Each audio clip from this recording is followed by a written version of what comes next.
Now. Fab, thank you. I've got it too. Welcome to the first virtual York St John Global Opportunities Fair. My name is Jess from the Study Abroad team, and we're here today to talk to you about the opportunity to study at the University of Krakow. We're joined by some students who studied there last year, so it'd be really great to hear from them and ask them questions about their experience and give you some top tips if you're interested in studying there. I will just share my short presentation.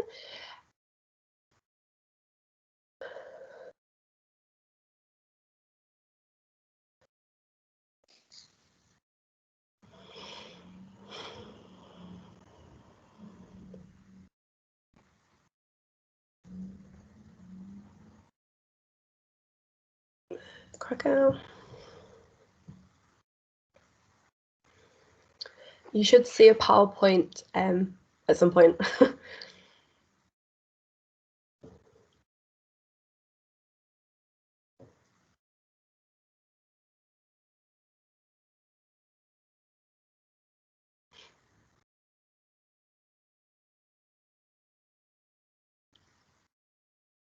Something's opening.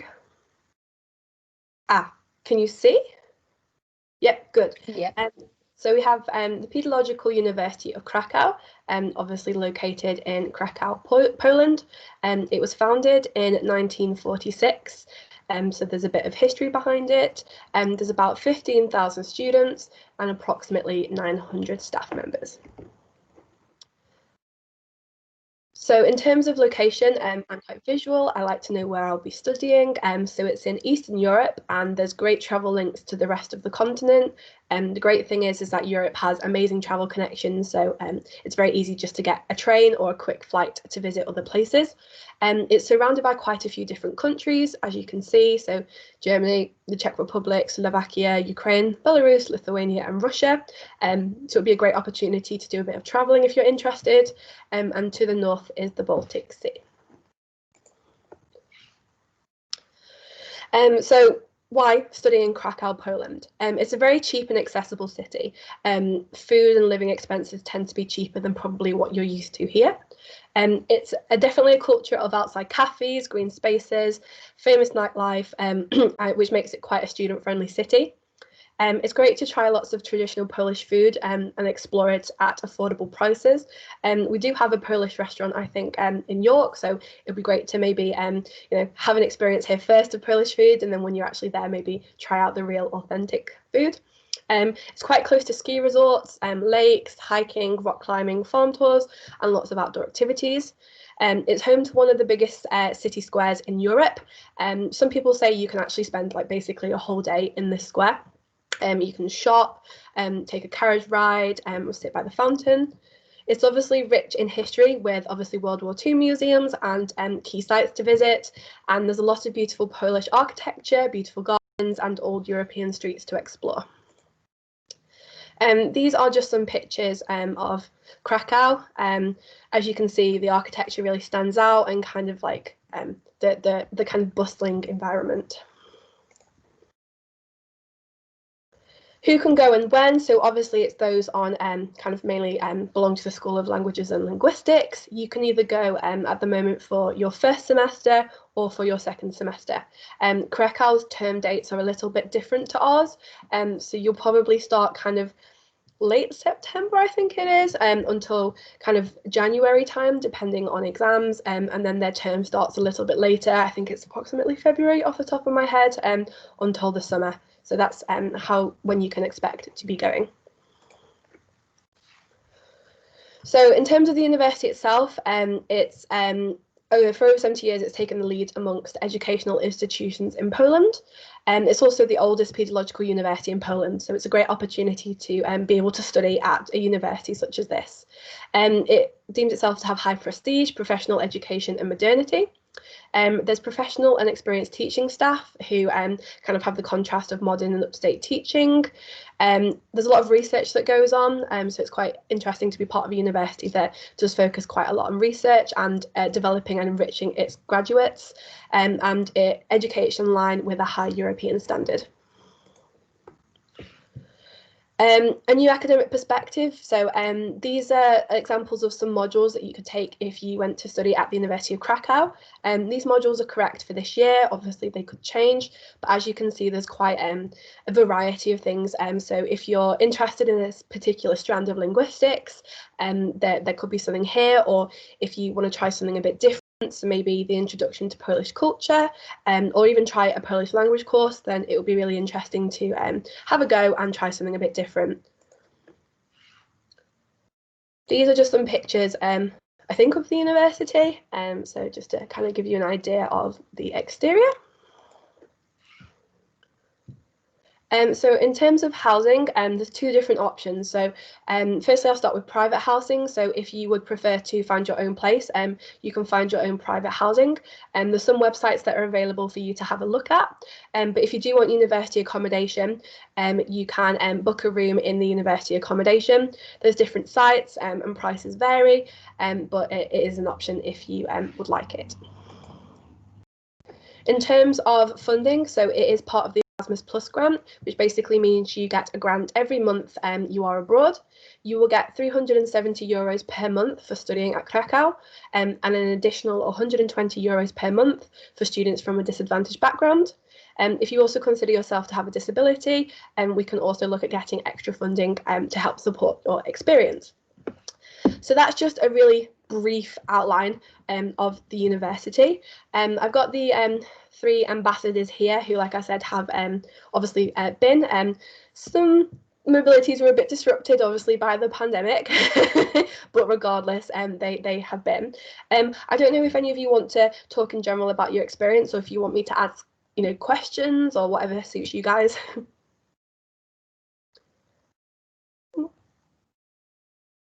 Go on, Charlotte. I'll start talking, everyone. I was there for only 3 weeks in person before, obviously, COVID, so I had to go home and it was all online. So I'll talk more about Krakow, and then I'll leave the other two to talk about the uni. But the city itself is really, really nice. Obviously, those pictures showed how nice it was, but also it's really cheap, which is very nice as well.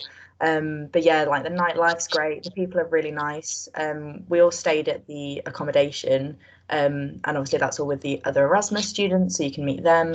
And yeah, it was just really fun. Obviously, I was only there for 3 weeks, but yeah, it was really nice. I'm sorry. It's just COVID, yeah. But it's great that you still had the chance to experience the city. Oh yeah. Be able to do it for anyone from an academic perspective. How did you find the modules? Were they quite relevant? Were they interesting? Or Yeah, I actually some of the modules that I did, like obviously online and stuff with Krakow, was like some of the most interesting modules that I've actually taken on my degree. And we were working with master's students, so we were like with Polish students, which was really interesting. And all the lecturers were really nice. Obviously, sometimes there was a bit of language confusion, but most of the time, they always helped us and stuff. So yeah, I'd really recommend. cool, because Anna, you were there for a year. Well, meant to be for a year, weren't you? How did you find kind of being there? It actually was really good. Yeah, me and Molly had a fun first semester.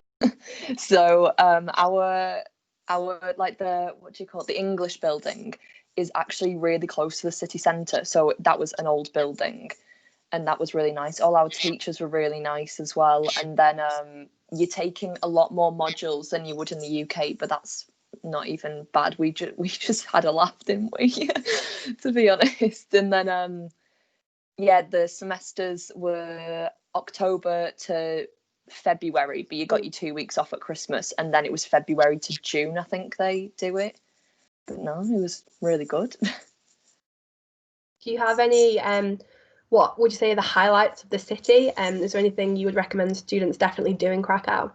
It's not actually like a very big city, so it's very easy to do everything. Like going to Wawel Castle, that's really good because that's all by the river and it's really pretty. And then with one of our modules, which was Polish history and not Polish history, what was it, Polish culture with trips, they take you to all these different sites. Like they do different things with you and they do like tours with you and things like that, so that was good.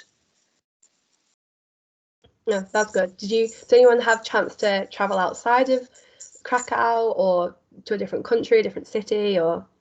Yeah, me and Molly went to Berlin and we went to Budapest and Warsaw, the capital, as well, and Gdansk in the north. And Milan. Oh yeah. I forgot we went to Milan. Oh yeah, we went to Milan as well because you can literally just get buses, which are really cheap. So we did that, and flying was cheap, to be fair. That's good. Are there any extracurriculars that students can get involved in? I don't know if they have an Erasmus student network or. I'm actually not sure because there was so many Erasmus students there. But me and Charlotte, I think, were going to do weren't we going to do like Zumba or something? Yeah. And then we had to come home. Yeah, so because we got like an email sent out about sports and clubs, and we were going to like do Zumba, and we had to email this person, and they were like, oh, do you want to take it in the module? And we're like, no, just extra curriculum. But then obviously, yeah, everything like closing the border and stuff. But yeah, so I definitely think there is stuff to do. I'm just not sure exactly how to get involved. I think some of you did/tried to do the Polish A1 module. Well, at least tried to. How did you find that? Was it interesting or? I liked it. It was funny. It was hard, but because obviously mine was online, so it's just kind of teach yourself Polish. But yeah, it was really, really interesting. And obviously when I was there, try and use basic Polish, and you kind of pick it up quite quickly when you're using it all day, every day. So yeah.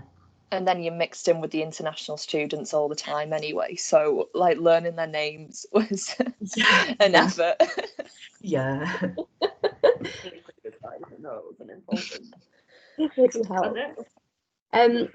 What kind of advice would you give to, honest advice to students who are interested in studying at Krakow? Or anything you wish you learnt before? With the timetables, you literally have to create it yourself and get in touch with all the lecturers and be like, can I be on your module? Which is stressful when you don't know anyone or the language or anything. Yeah. But apart from that, I just think it's very independent. Like it was just compared to our study abroad here, where they're really, on you all the time. Like, here's our information. Here's if you need this, do this. With Poland, you were just sort of given an address and a date to arrive, and then you just sort of rocked up. Yeah. Yeah. Yeah. So it was just, but I think it was good. Like it was obviously, especially if you never done anything like it before, I just think throw yourself into it, to be honest. Yeah, you just got to be proactive. Like if you have a question, just ask, because they won't give you the information. You've just got to go out and find it yourself. But besides that, they're all really nice, really. Megan, I don't know if you have any questions. Feel free to type, or if you're all interested, type in. But how did you find the classes? The ones that you attended, what were the class sizes like? Are the tutors approachable? Or yeah, all the teachers were super nice, and we did Kahoots a lot. Oh my god, Kahoot! I love a Kahoot. I know, it was fun, wasn't it? And then some of the classes were just really funny. Like one of them that me and Molly did, we started doing a bit of Welsh as well. Yeah. And she was lovely. Like everyone was just dead nice, and a lot of our classes we had to do just like presentations and things. Like what was it, varieties or whatever it was. That was funny. I liked that class. Yeah. I'm just trying to read this chat. I can't see. Okay, so how many modules can be chosen, and are there any from York St John that have to be studied remotely? Literally, before we went, Magda, who used to work at York St John, she said you don't even have to do modules about your degree. You could literally do anything that you want, but obviously like we picked English ones because we do English language. But how many modules did we do? About 8 or something. 7. I think 7 because I work here 10 points a module, but in Krakow they're about 2-3 points each. Yeah, well, it's like they're all different amount of points. I don't know how they do it, but like we've had one that were like 5 points, and the other was only like 2. So yeah, but you're not doing like massive chunks and essays and things, are you? I think we only wrote one essay the whole time we were there. Rest of exams and all presentations. Yeah, it was fine. Like it's good because obviously we just found ourselves in uni a lot, so we're not just sort of bored, not really doing anything. So that was all right as well. Yeah, from a York St John perspective, so we when you go abroad, you will do the equivalent of a full-time York St John workload, but like you guys said, sometimes the module credits abroad might be less than what we're used to here. So our registry convert it to make sure that you do a full-time York St John workload. So while it might seem that you take tons of modules, they're actually, you know, less work and not weighted as heavy. So that's the way that it works out. And no York St John modules have to be studied remotely. These guys only did remote because of the pandemic. So in an ideal pandemic-free world, you would go to Krakow and you would just do Krakow's modules. Question, how does the different term dates affect coming back to York St John? So I know, Molly, this probably affected you. Yeah. So I came back like the start of February, like the second week of February. But by that time I'd missed, I think it was 3 weeks of my York St John modules, which I'd already emailed all of my lecturers prior to that and like told them that I was not going to be there. And obviously they just were like, catch up on Moodle, but obviously if you need anything, book tutorials when you come back, and then they'll go over it again in detail for me. But to be fair, because obviously the first week of uni anyway, being back is literally just an introduction, so like I didn't really miss that much as long as I put the work in for it. Yeah, I mean, I think it is a bit tricky going in semester one because there is that small overlap. So if anyone's interested in going in semester one, you can let us know, and then we can make your academics aware, just to make sure that you get, you know, all the necessary things you need to catch up with. Charlotte, obviously you went in semester two, so you had a kind of a bigger gap between, you know, finishing semester one and then starting semester two. Did you just kind of, you know, wait? So my obviously first semester finished December, and then I didn't go and start the second semester until like the 23rd of February. So it was about like 6 weeks of no uni, which was quite nice, but also very boring. So yeah, I'd recommend I mean, in that time I just used Duolingo to try and get a bit of language underneath me, just because obviously I didn't know what to expect when I got there. So it's good to know like a few basics, but you'll catch it up there. Obviously if you're doing the Polish language module as well. So that links quite well into the next question. So how significant is the language barrier? Is it even a problem or just part of the lols? This is a valid question. I mean, all the classes besides Polish language were taught in English, and then obviously the lecturers spoke English. It was just more like day-to-day stuff. But yeah, I don't think I had any issues with language. Obviously people would talk to you in Polish and then you'd be like, sorry, I speak English, but that's obviously expected. But yeah, I wouldn't be too worried about that.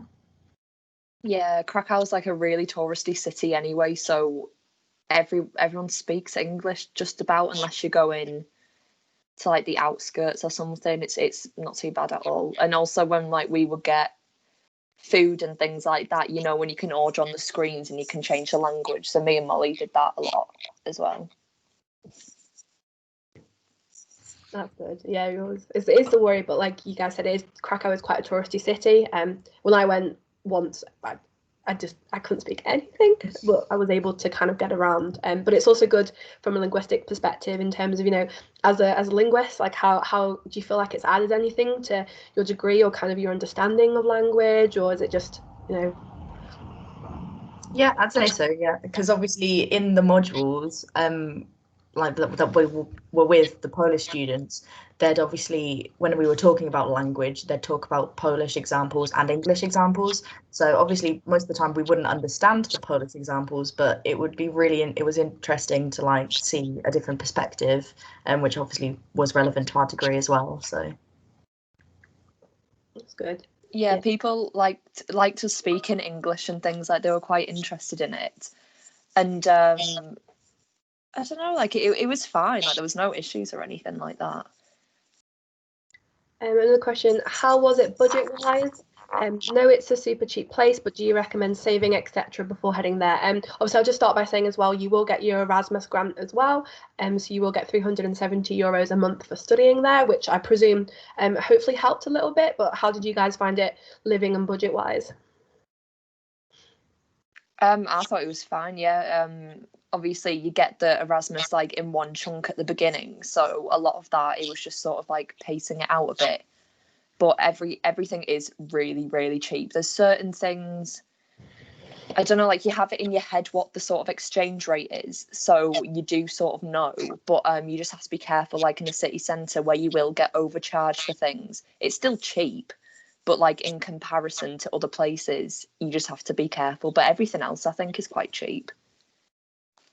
Can you remember how much approximately your accommodation was? Oh god, I think it was 1,400 for the full year. Gosh. Yeah. Yeah, I was gonna say, I think I so paid 700 for like one semester, which was very nice. Yeah. Wow, it was so cheap. And that was including a deposit, which you got back at the end of the year as well. So it's definitely like, I presume, one of the perks of studying in Krakow. And obviously your money might go a little bit further, so you can maybe experience a bit more, eat out maybe a bit more, and do kind of the touristy things. So that's good to hear. It's definitely a benefit. I don't know if you have any more questions, Megan. Obviously feel free to continue typing if you have any. I'll just wait a minute. Just one, go on. Share.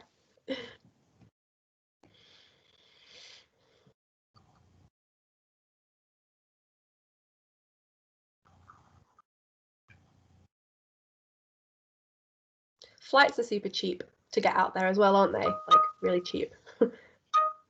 Yeah, it just it fluctuates sometimes, but like I would just get EasyJet, and that was always dead cheap from Manchester.